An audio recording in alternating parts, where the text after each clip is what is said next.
recently I was reminded of this old Bob Wills tune, Big Balls in Cowtown. And I checked on YouTube to see if anyone had like a up close, like slowed down tutorial for it, and no one did, so I figured I'd just make my own. I just had a couple things to say about it. One is it's one of those tunes that's like, you could play it several different ways, and people play it different ways in different recordings.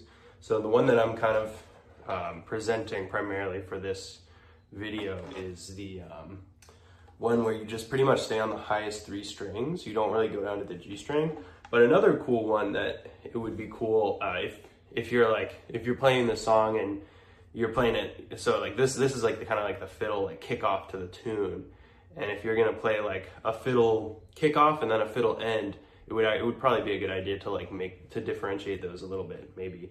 Or if you're just like playing the solo a bunch of times, like it would be good to add a little variation in it. So the other kind of variation is you start on the G string.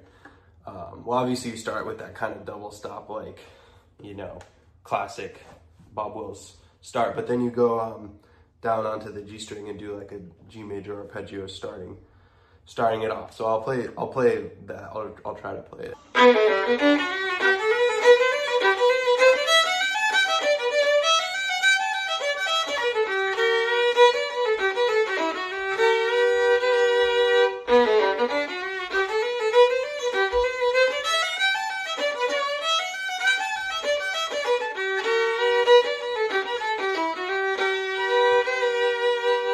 That's kind of how I hear it.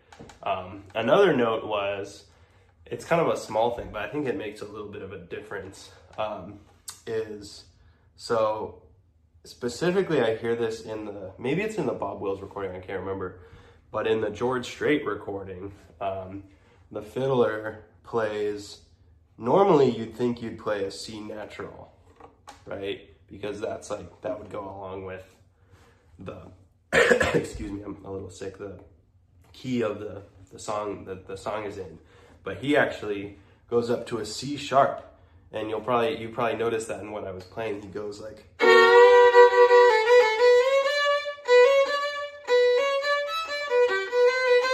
but he doesn't keep playing the C sharp, he just hits it one time. And I think that's a pretty cool addition. I think it really helps it to stay in that like Bob Wills style. I don't know, there's probably a name for it, like Aeolian or something, but I don't know what the mode is, but it's just the fact that it's a little bit out of tune just makes it sound so cool, and it sounds a lot like those original Bob Wills recordings. So that's Big Balls at Cowtown. I hope you enjoyed the video.